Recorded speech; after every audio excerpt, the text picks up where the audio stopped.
আসসালামু আলাইকুম। আজকের রেসিপিতে থাকছে শিম ভর্তা। সবাই শিম ভর্তা সহজভাবে বানাতে পারে না। আজকে যে পদ্ধতিতে তৈরি করব, আশা করি সবাই তৈরি করতে পারবেন।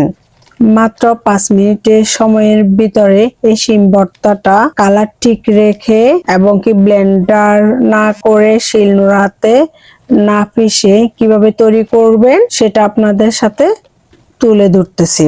প্রথমে আমি শিমগুলাকে কেটে ধুয়ে 2 টুকরো করে অল্প পানিতে সিদ্ধ করতে দিয়ে দিচ্ছি। সিদ্ধ করার জন্য আমি স্বাদ অনুযায়ী লবণ দিচ্ছি আর সামান্য পরিমাণে পানি দিচ্ছি। পানি দিয়ে আমি সিদ্ধ করে নিচ্ছি।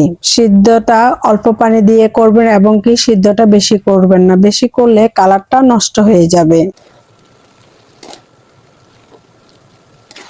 আপনারা চাইলে এটা লার্কির চুলা, গ্যাসের চুলাতেও তৈরি করতে পারেন। আমি উল্টে পাল্টে এটা সিদ্ধ করে নিচ্ছি। এ ফাঁকে আমি এখানে পেঁয়াজ কুচি, রসুন কুচি, সরষের তেল দিয়ে ভেজে নিব। তেলটা কিন্তু পরিমাণে একটু বেশি দিব। এখানে আপনারা যে কোনো শুটকি ব্যবহার করতে পারেন। এখানে আমি একটা পাতা শুটকি দিয়েছি।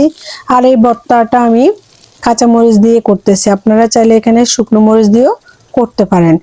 হালকা ভাজা ভাজা হয়ে আসছে, আমি এই পর্যায়ে তুলে নিচ্ছি। শুটকিটা আমি ভালো করে ভেজে নিয়েছি।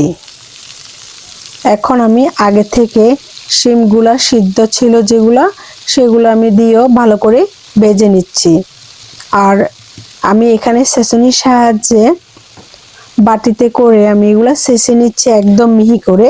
আমার ছেঁচা হয়ে গেছে, দেখেছেন কত মিহি হয়েছে। যেহেতু আমি শুটকিটা ভালো করে ভেজে নিয়েছি, সেজন্য শুটকির কাঁটাগুলো একদম মিহি হয়ে গেছে।